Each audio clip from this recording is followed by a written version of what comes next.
Bonjour à toutes et à tous, bienvenue dans ce webinaire d'appel à projet, le dernier webinaire organisé par Systématique d'appel à projet avant les vacances d'été. On se retrouvera par la suite au mois de septembre. On vous propose au programme aujourd'hui des appels à projet en cours chez l'Agence nationale de la recherche. On va vous présenter les appels à projet Astrid, les appels à projet Labcom et montage de réseaux scientifiques européens. On va également faire un focus sur les dispositifs d'accompagnement de l'Agence Innovation Défense et un rappel sur le programme Innovop de la région Île-de-France et de la BPI pour les entreprises franciliennes. Donc, avant de démarrer, quelques petites précisions techniques sur le déroulé de notre session. Donc, la session, elle est enregistrée. Le replay sera disponible juste après la fin du webinaire. Le support de présentation, vous pouvez le télécharger en cliquant sur les slides de présentation durant toute la session du webinaire. Et pour poser vos questions, vous pouvez utiliser l'onglet questions qui est tout à fait à droite de votre écran pour nous poser toutes vos questions. Et avant de démarrer, on va faire, donc je me présente, moi je suis Soumaya Rouin, coordinatrice de l'enjeu industrie et services chez Systématique. Je suis aujourd'hui accompagnée par Roderick Germani qui est coordinateur du hub cyber et sécurité et de la Courtia qui va nous rejoindre et qui est coordinatrice du hub optique photonique. Donc avant de démarrer la présentation des appels à projets, je vous propose de revenir sur la labellisation et l'accompagnement de Systématique pour vos projets. Donc, si vous avez une idée de projet, si vous souhaitez vous faire accompagner pour obtenir un label de pôle de compétitivité pour votre proposition de projet, les étapes sont résumées dans cette diapo. En 6 étapes, on labellise son projet, de l'étape de l'émergence, de l'idée de projet jusqu'à sa soumission. Donc, on va travailler avec vous sur chacune de ces étapes-là. Au début, donc, il y a un dialogue qui s'installe avec le porteur du projet pour vérifier dans un premier temps, si la proposition elle est en adéquation avec les axes thématiques, les axes prioritaires de systématique et des EB en jeu, sur la base d'une présentation de votre projet, une présentation ou une note de synthèse. On va vous faire ce retour-là sur la cohérence de votre demande avec nos feuilles de route.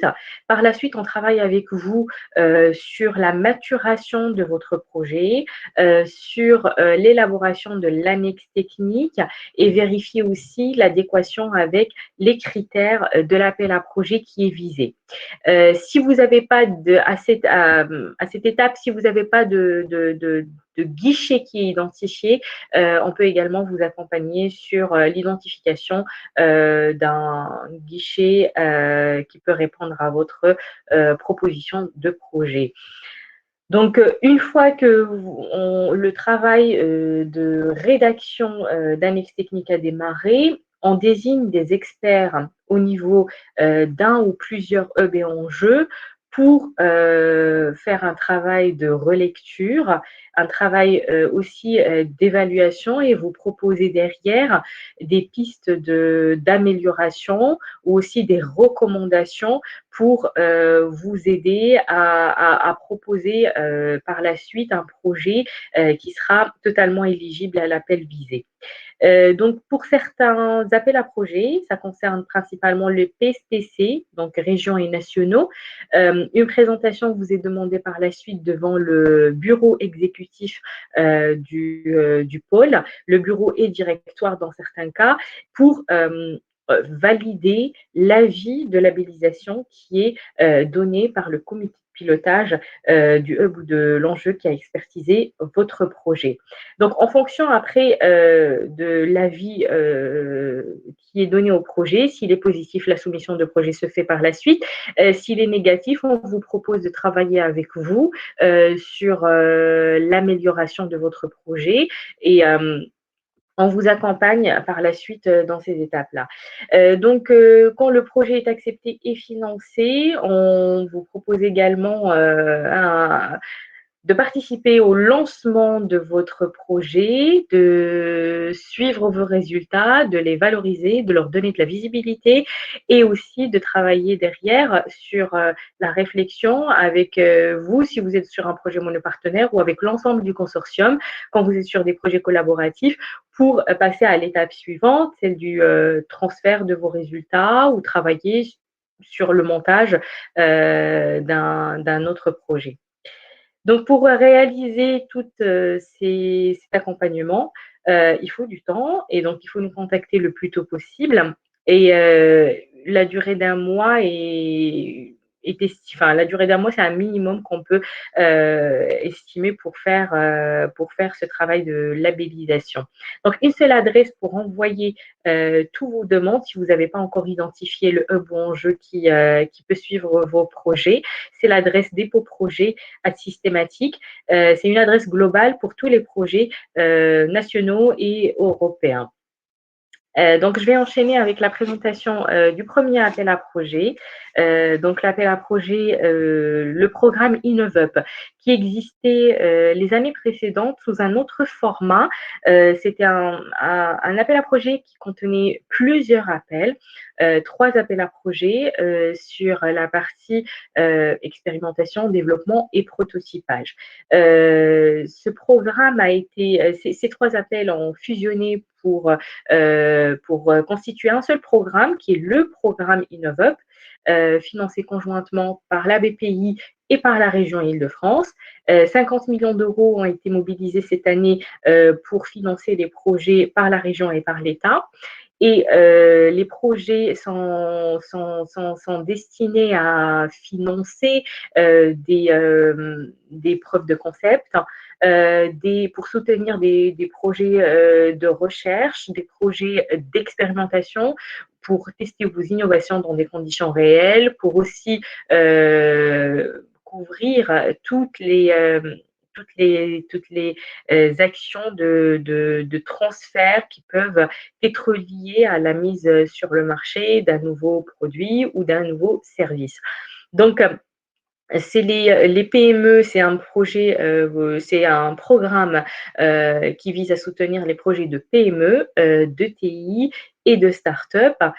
Vous pouvez toucher des subventions qui vont jusqu'à 500 000 euros et 500 000 euros en subvention et qui peuvent atteindre 1 à 3 millions d'euros en avance remboursable. Les taux de financement varient en fonction du statut de votre entreprise et concrètement de sa taille et du nombre de salariés que vous avez. Donc, le programme les critères d'évaluation du programme InnovUp restent les mêmes. Les projets sont évalués sur leur caractère innovant, sur la capacité de l'entreprise, la capacité de l'équipe, mais aussi la capacité financière à supporter les dépenses que vous souhaitez mettre en place. Aussi, le potentiel économique, les retombées les retombées économiques et sociales que le projet va créer doivent être facilement évaluées et avoir lieu aussi sur le territoire francilien. Donc, c'est un caractère très important. L'InnovUp Région Île-de-France finance les projets des entreprises en région Île-de-France avec des retombées sur le territoire francilien.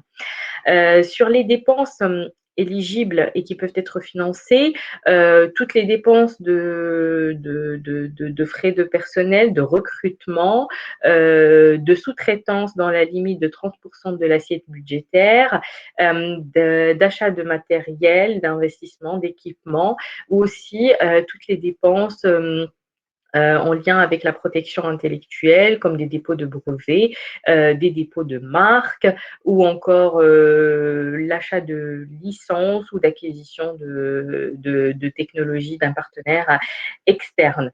Donc, le critère d'avoir un projet qui est réalisé en Île-de-France avec des retombées en Île-de-France, c'est vraiment le critère qu'il faut retenir et qu'il faut respecter pour être éligible à ce dispositif. Alors, je prends les questions au fil de l'eau. Est-ce que vous confirmez une relève au fil de l'eau car il y avait une relève en juin? Tout à fait. Pour les InnovUp, vous pouvez proposer vos projets au fil de l'eau. C'est un appel à projet qui est ouvert au fil de l'eau. Et donc, un seul portail pour déposer toutes vos demandes, c'est innovup-île-de-france.fr. On va poursuivre avec les appels à projets de l'Agence nationale de la recherche avec un premier dispositif qui est le montage de réseaux scientifiques européens ou internationaux. On a déjà présenté cet appel à projet en fin d'année. C'est un appel à projet qui est ouvert 2 à 3 fois par an. L'appel qui est en cours va se clôturer en ce mois de juillet et une autre je reprends, j'essaie de répondre aux questions en même temps. Une société qui souhaite s'installer en Île-de-France, ou qui a une antenne en Île-de-France qui peut valoriser les résultats est tout à fait éligible au dispositif InnovUp également.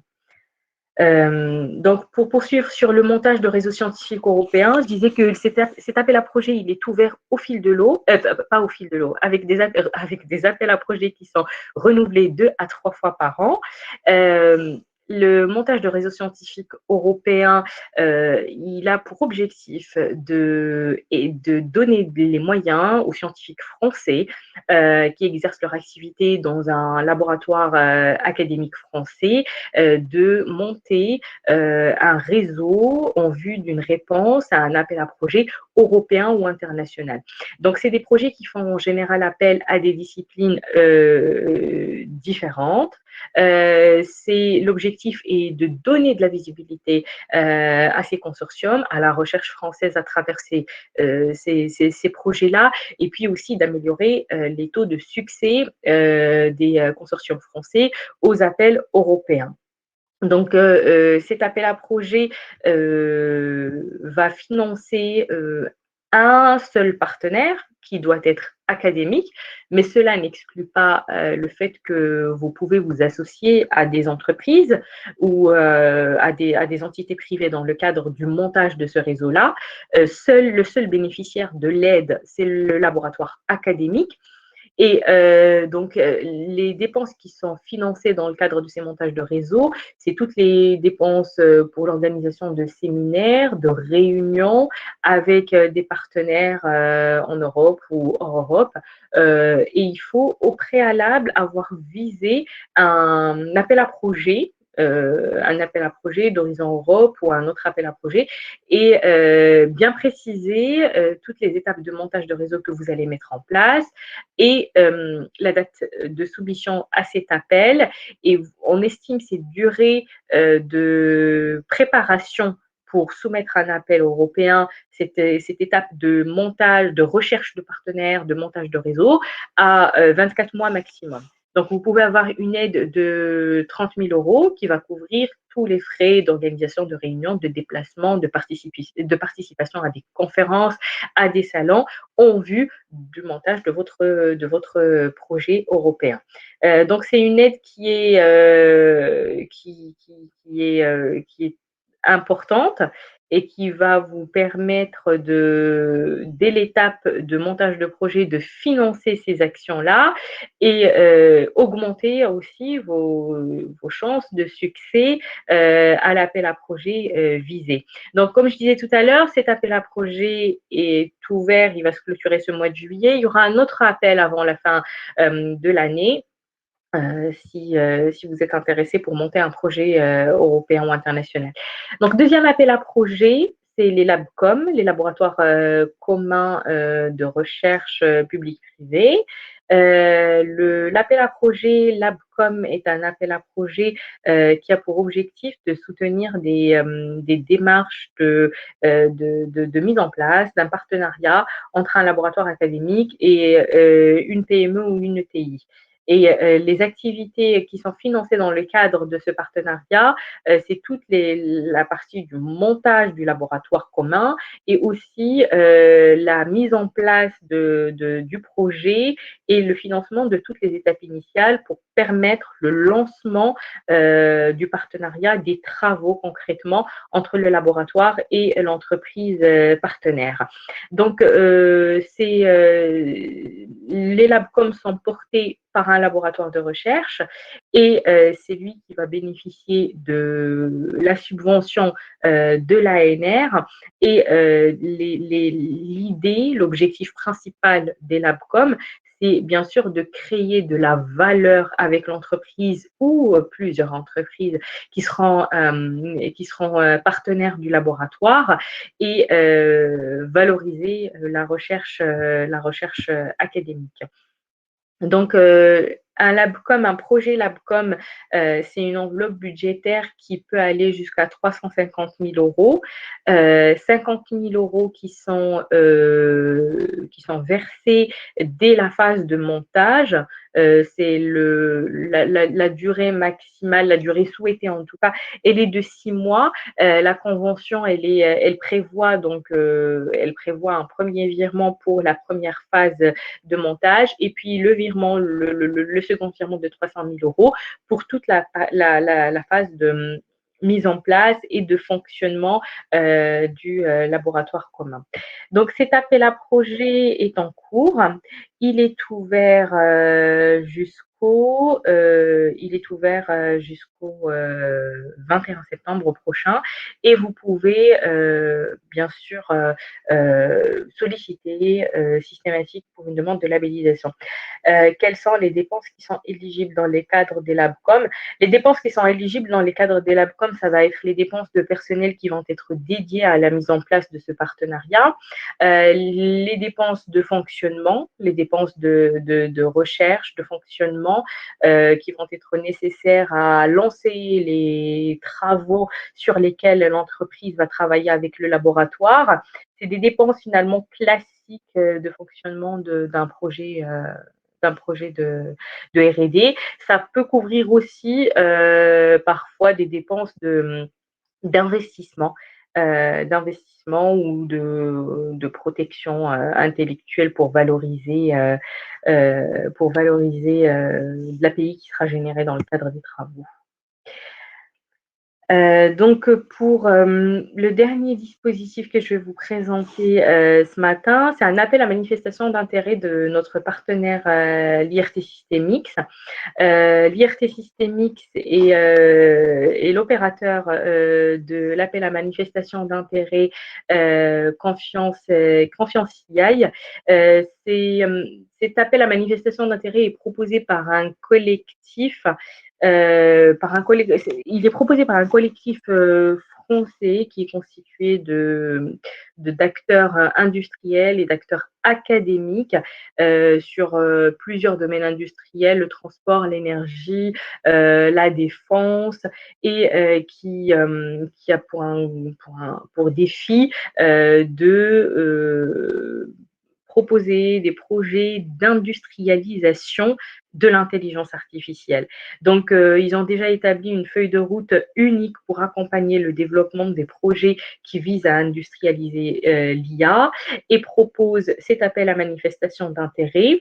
Si vous souhaitez contribuer au progrès de l'IA, de son industrialisation, de son transfert, et vous avez des projets qui peuvent être sur les thématiques de la reconnaissance d'image, du traitement du langage, de la supervision, optimisation des process, vous pouvez proposer votre projet. L'appel a été lancé au 1er juillet et la relève se fera à la rentrée, le 3 septembre prochain, pour un démarrage des travaux en 2000, enfin d'ici la fin de l'année. Donc n'hésitez pas si vous avez des questions, vous souhaitez vous adresser à l'IRT Systemix ou proposer des projets, d'aller sur l'adresse www.confiance.ai et vous avez le contact pour proposer vos projets et poser toutes vos questions. Et pour information, l'IRT Systemix organise aujourd'hui un webinaire à ce sujet.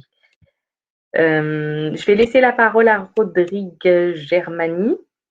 On va enchaîner avec les dispositifs de l'Agence Innovation de France.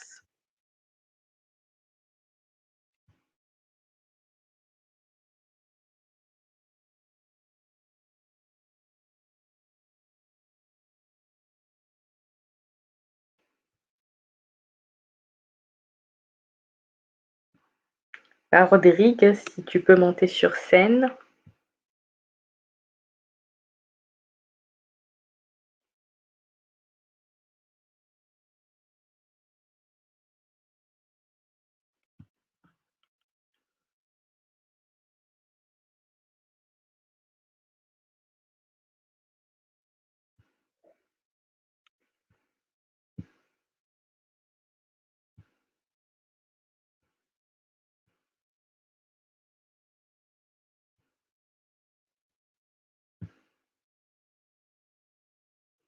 On va attendre que Rodrigue nous rejoigne sur scène pour,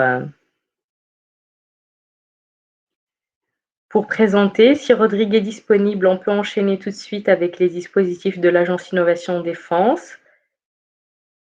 Sinon, on va présenter les dispositifs de l'ANR et le quantique par Lola et on terminera par la suite par les dispositifs de l'AID. Merci Lola.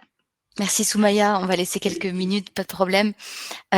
Bonjour à tous, moi je vais vous présenter aujourd'hui les dispositifs Astrid dont reparlera Rodrigue dans une seconde.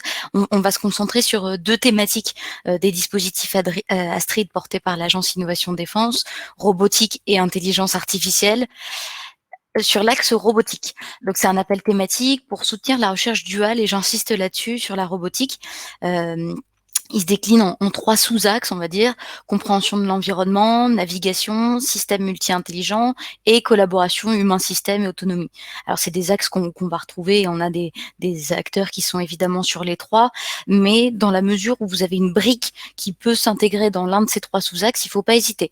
C'est un appel à projet qui se clôture le 30 septembre, donc un appel à dépôt de proposition. Évidemment, comme l'a dit Soumaya, le plus tôt vous nous sollicitez, le plus tôt on peut vous accompagner là-dessus. On va poursuivre. Hop. Sur le détail, donc comme les dispositifs Astrid de l'agence intelligente de l'AID, ils sont évidemment opérés par l'ANR, financés intégralement par l'AID. Aujourd'hui, c'est des projets, on veut que les TRL ils soient compris entre 1 et 4. Vous allez voir, pour l'axe intelligence artificielle, c'est pareil, et ils peuvent relever d'une recherche fondamentale ou industrielle. Voilà. Sur le consortium, il doit comporter au moins un organisme de recherche public ou assimilé et être piloté par un coordinateur scientifique. Vous verrez, l'axe intelligence artificielle se décline de la même façon. L'aide maximum, et j'insiste sur le fait que ce soit l'aide et pas le montant du projet, elle doit être de 300 000 €, l'aide demandée maximum. On a en général des consortiums qui ne dépassent pas les 5, mais je pense qu'au cas par cas, on pourra regarder ensemble. Et c'est des projets qui sont sur 18 à 36 mois. Voilà pour les différents axes de robotique du projet Astrid. Les critères d'évaluation, alors vous allez le voir, hein, c'est la même chose pour l'axe intelligence artificielle. Toujours la pertinence de la proposition par rapport aux détails et aux sous-axes du projet, mais avec sur l'axe robotique vraiment le caractère spécifique dual qui est très important quand vous rédigez, de bien mettre en exergue les cas applicatifs, les applications civiles, les applications militaires, toujours se concentrer sur les verrous technologiques que ça va pouvoir lever. Et vraiment sur l'axe défense, c'est important de se dire qu'il y a aussi une recherche fondamentale sur l'axe défense. Excellence académique, scientifique, qualité de la construction du projet, faisabilité, qualité du consortium, impact global du projet, ça ce sont des critères relativement classiques. Pareil, vous allez le voir, on passe sur l'autre axe des projets Astrid, l'axe intelligence artificielle. Donc de la même manière, là, Le projet, il est dédié aux recherches à caractère dual aussi, à bas niveau de maturité technologique. Ils indiquent un TRL, vous allez le voir aussi, de 1 à 4. Néanmoins, c'est vraiment dans l'entête initiale. Donc même sur des projets très amont, intelligence artificielle, avec des applications qui sont quand même décrites au niveau civil, au niveau militaire par la suite, mais que le projet ne va pas traiter directement, c'est intéressant. Et là, les 3 sous-axes qu'on va avoir: méthode générique pour l'intelligence artificielle de défense, traitement des données massives issues de capteurs hétérogènes, vous allez voir, on va le détailler puisque là on a un petit peu plus de matière, et le traitement automatique du langage naturel, qui est une vraie problématique sur la défense. La date de dépôt des dossiers est la plus courte, donc je vais passer rapidement sur les détails, mais c'est pour ça que je voulais tout vous mettre dans la présentation pour ceux que ça intéresse, sur le détail des techniques de ce qui est attendu. Date des dépôts, 27 juillet, 13 heures. Je vous propose de regarder sur l'axe, alors il y a une petite coquille ici sur l'axe intelligence artificielle. On a des TRL également compris entre 1 et 4. Il y a une précision qui est faite sur les frais d'environnement, mais on est pareil, recherche fondamentale et recherche industrielle, au moins un organisme de recherche publique ou assimilé, et piloté par un coordinateur scientifique. Là aussi, même typologie de consortium, même typologie avec une aide maximale à 300 000 € et des projets sur une durée de 18 à 36 mois. J'en profite, je regarde s'il y a des questions. Merci Soumaya, je vois que tu y réponds en direct, c'est formidable. Sur l'axe IA, les critères d'évaluation, donc là on retrouve aussi cette notion de caractère spécifique dual. Il y a un point supplémentaire par rapport à l'axe robotique, qui est le potentiel d'utilisation ou d'intégration défense des résultats du projet. Même si on est sur des phases études amont, c'est très important de le préciser, et vous allez le voir sur l'axe, sur les méthodes IA. Encore une fois, je vais pas forcément aller plus dans le détail que ce qui est écrit ici, mais ce qui va être important, c'est vraiment de préciser mon application. Alors, je pense à de la reconnaissance vocale, par exemple, elle va s'adresser aux applications de défense terrestre où le bruitage est pas le même.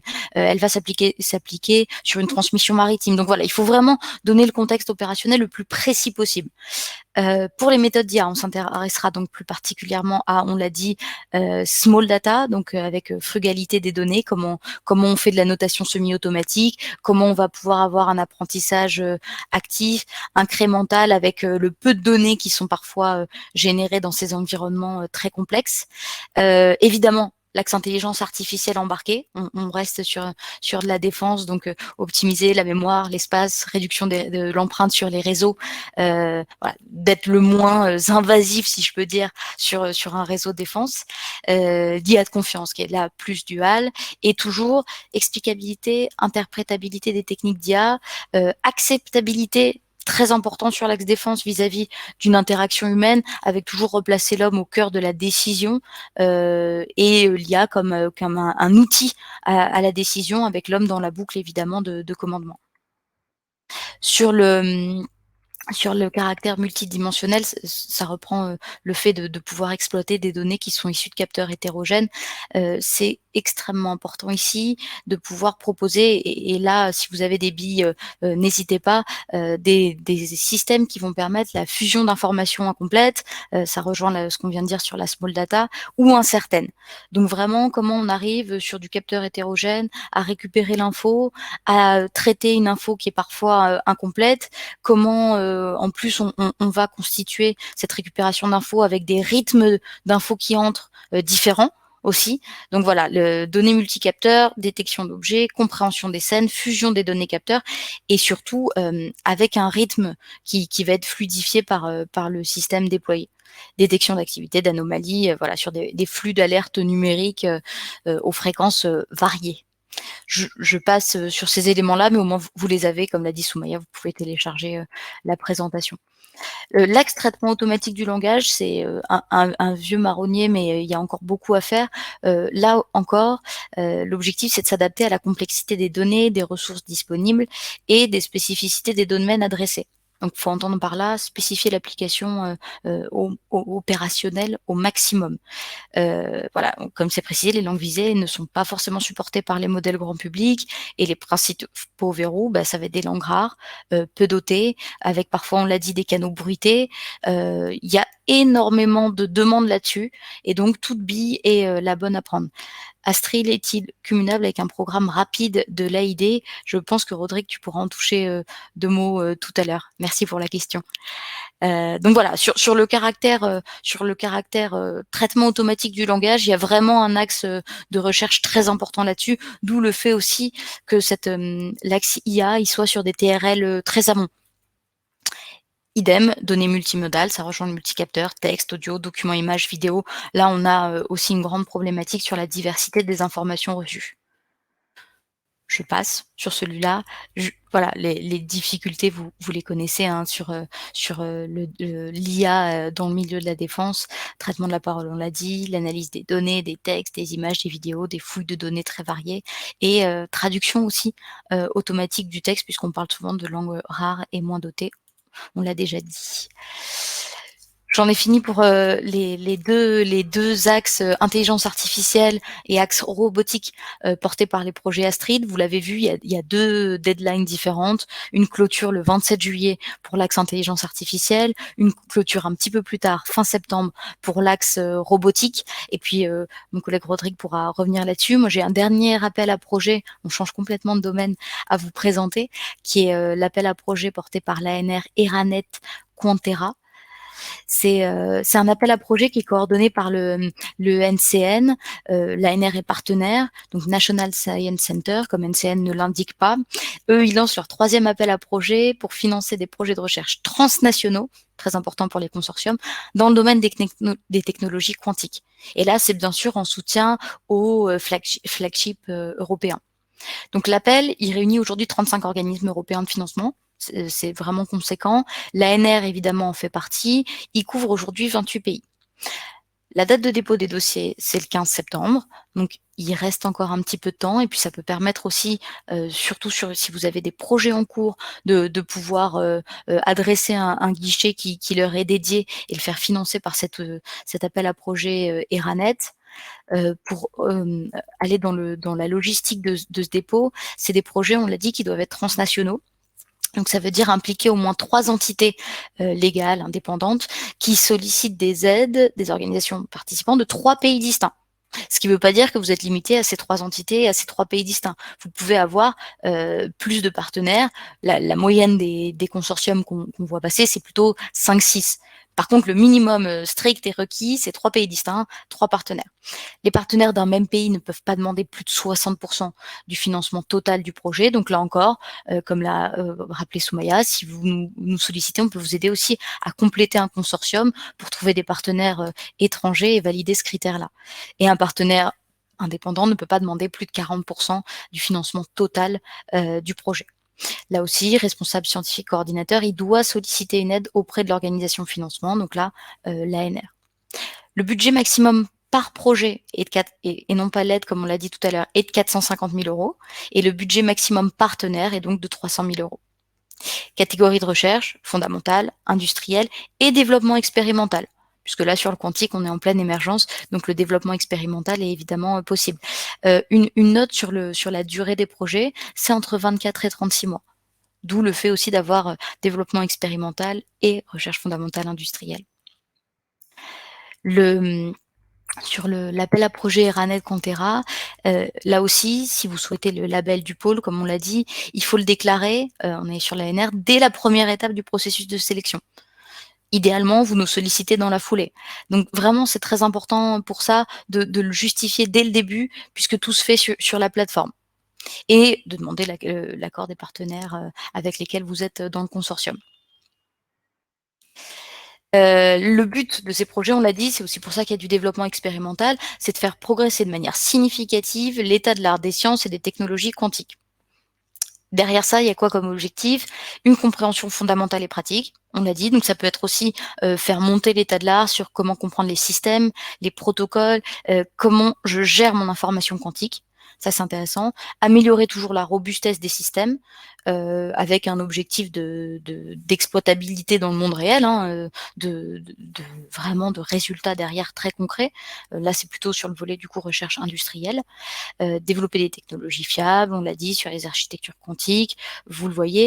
Et il y a un axe, et c'est pour ça que je l'ai mis en gras sur le dernier, bon, créer une communauté quantitative, diversifiée, inclusive, ça revient pas mal dans le texte. Diffuser l'excellence à travers l'Europe, d'où le fait d'avoir des pays partenaires. Et il précise des pays des partenaires des pays les plus divers. Donc là encore, si vous souhaitez compléter un consortium, nous, on a aussi les réseaux européens et nos homologues dans chaque pays pour pouvoir vous aider à accélérer ça et à remplir une réponse d'ici la deadline du 15 septembre.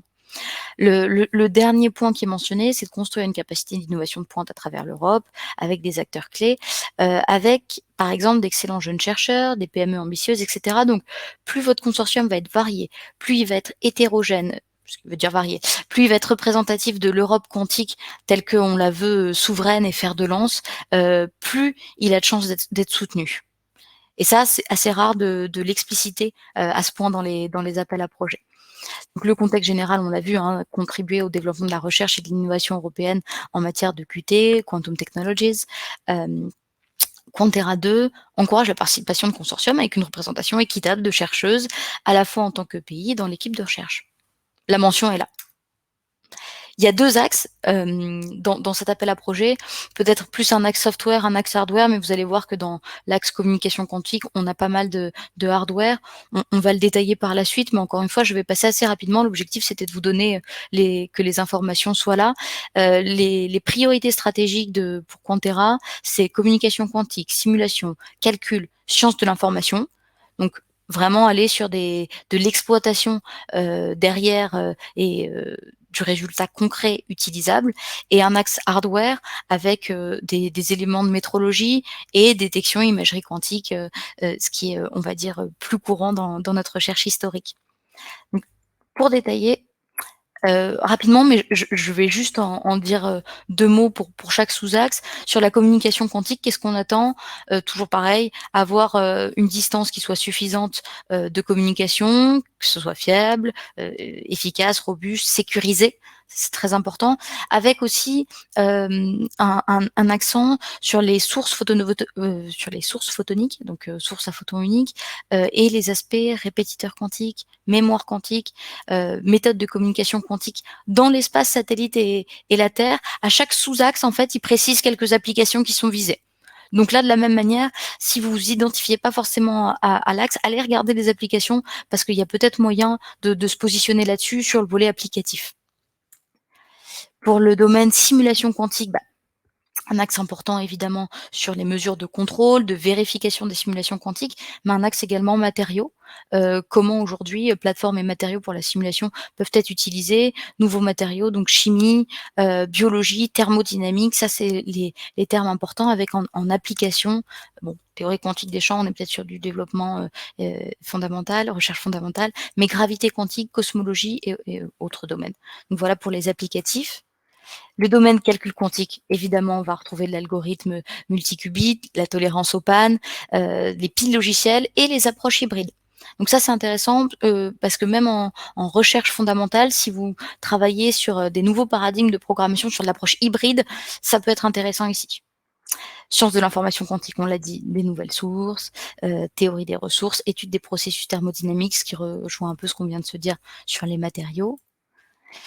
Et les 2 sous-axes, et c'est les 2 derniers, métrologie et détection imagerie. Là, ce qui va être recherché, c'est tous les systèmes d'étalons de temps, de fréquence, de nouvelles solutions pour l'imagerie et la télémétrie quantique avec le volet, l'échelle, on va dire, nanométrique. Et là, les applications qui sont mentionnées, c'est alors métrologie quantique, évidemment, va toucher à tout, mais il y a le diagnostic médical qui est mentionné. Donc voilà, avis aux amateurs qui sont sur l'applicatif plutôt et qui veulent peut-être rejoindre un consortium qui lui serait pourvoyeur de briques technologiques. Et je crois que sur l'axe, sur l'appel à projet Quantera, je crois que c'est tout pour moi et je vais du coup laisser la main à Rodrigue.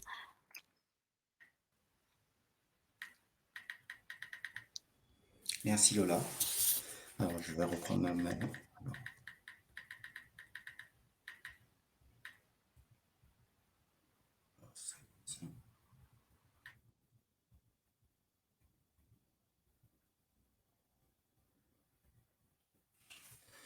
Voilà, donc bonjour, donc Rodrigue Germani, je suis le coordinateur du Job Cyber et Sécurité de Systématique. Je vais vous parler un peu des appels à projets de l'Agence de l'innovation de défense, donc qui fait partie du ministère des Armées, avec un focus particulier sur le volet cyber. J'aurais aimé pouvoir vous présenter aussi les appels à projets du plan de stratégie nationale de cybersécurité qui est piloté par le SGPI. Donc, vous aurez une communication de ces appels à projets à partir du mois de septembre, puisqu'ils ne sont pas encore prêts.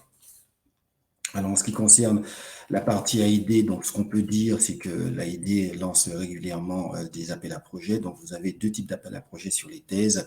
Donc, vous avez les thèses classiques qui sont des programmes qui sont cofinancés par le ministère des Armées jusqu'à hauteur de 80% et les thèses CIF qui sont financées entièrement par le ministère. Donc, la structure qui pilote opérationnellement ces appels à projets, c'est l'ANR.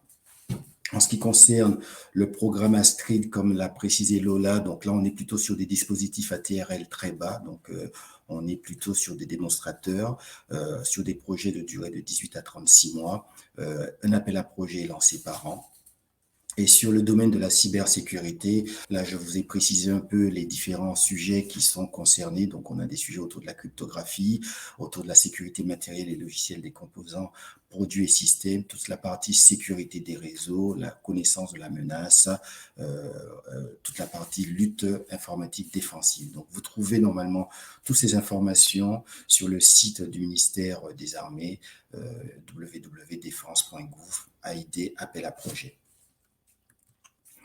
Alors, sur la partie défense, Cyberdéfense Factory, là, c'est un nouvel appel à projet qui a été lancé en début d'année. Donc, l'objectif principal de cet appel à projet, c'est de permettre à des industriels qui voudraient justement faire un POC sur un sujet de thématique défense, ils pourraient bénéficier du ministère des Armées la mise à disposition de data lake, de jeux de données. Ils peuvent aussi être hébergés. Alors sur cet appel à projet, tous les porteurs sont hébergés directement à Rennes. Donc l'AID qui s'occupe de ça demande obligatoirement à ce que les porteurs soient hébergés sur Rennes.